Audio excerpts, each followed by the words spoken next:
Hi there, it's December 8th. Sorry I'm dressed like this. I just got off work and I haven't had time to change, but I wanted to get this story out to you.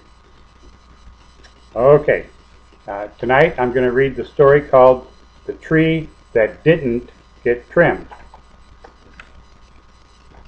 See this picture here? That's the picture of the tree that didn't get trimmed.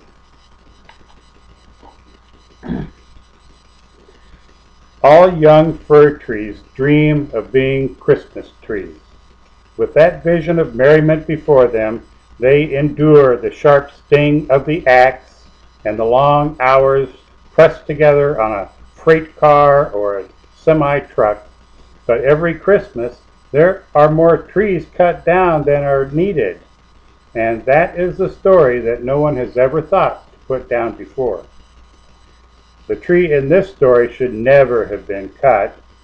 He wouldn't have been, but it was getting dark in the Vermont woods, and the man with the axe said, "Just one more." He was a fine, well-grown youngster, but too tall for his age. His branches were rather scraggly. If he'd been left there, he would have been an unusually big tree someday.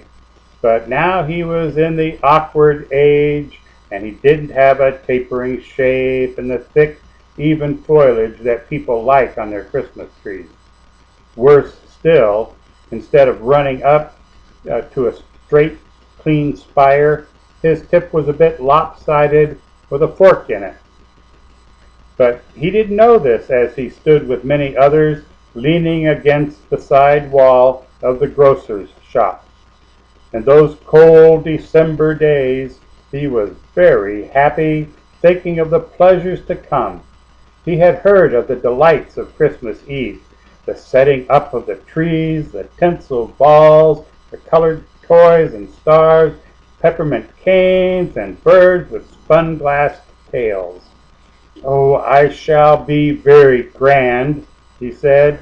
"I hope there will be children to admire me." He even felt sorry for the first trees that were chosen and taken away. It would be best, he felt, not to be bought until Christmas Eve. Then, in the shining darkness, someone would pick him out, put him carefully along the running board of a car, and away they would go. The cars in the old days had running boards along the side. The tire chains would clack and jingle merrily on the snowy road.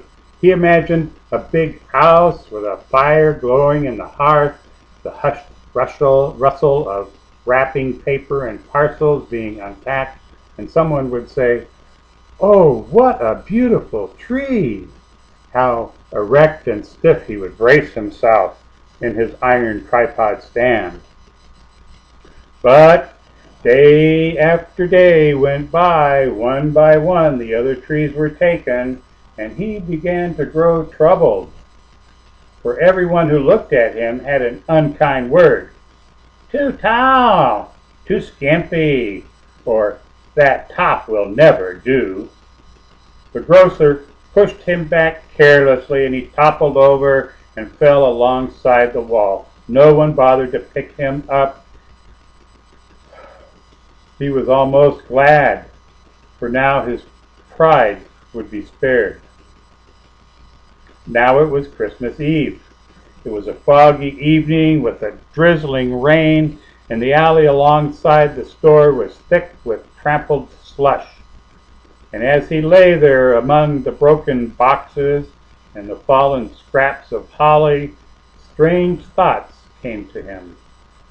In the still northern forest, already his wounded stump was buried in forgetful snow. He remembered the wintry sparkle of the woods, the big trees with crusts and bumps of silver on their broad boughs, the king singing of the lonely wind. He remembered the strong, warm feeling of his roots reaching down into the safe earth. And he had given it all up to be here, disdained and forgotten, in a littered alley. The splash of feet, the boom of bells, the cry of cars went past him. He trembled with pity and vexation. "No toys and stockings for me," he thought sadly, and shed some more of his needles. Late that night the grocer came out to clear away what was left. The boxes, broken wreaths, empty barrels, and our tree, with one or two others, were all thrown through the side door into the cellar. The door was locked, and he lay there in the dark. "So, this is Christmas," he said to himself. And all Christmas Day it was very still in the cellar. Feet went along the pavement above, and there was the chiming of church bells. The unwanted trees lay on the stone floor, watching the furnace flicker. The day after Christmas, a man came in who wanted some greenery to decorate a cemetery. The grocer seized an axe and chop, chop, chop.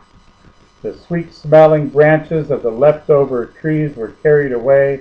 The naked trunks were thrown in the corner, but the trees were too disheartened to care. And now our tree had plenty of time to think. How silly he had been to imagine such a fine career for himself. He felt sorry for the other young trees still growing in the fresh, hilly country who were enjoying the same fantastic dream. And then one day, a farmer came to the grocer's, and the naked, dusty fir poles were thrown into a truck with many others and made a rattling journey into the country. The farmer unloaded them in his yard and was stacking them when his wife came out.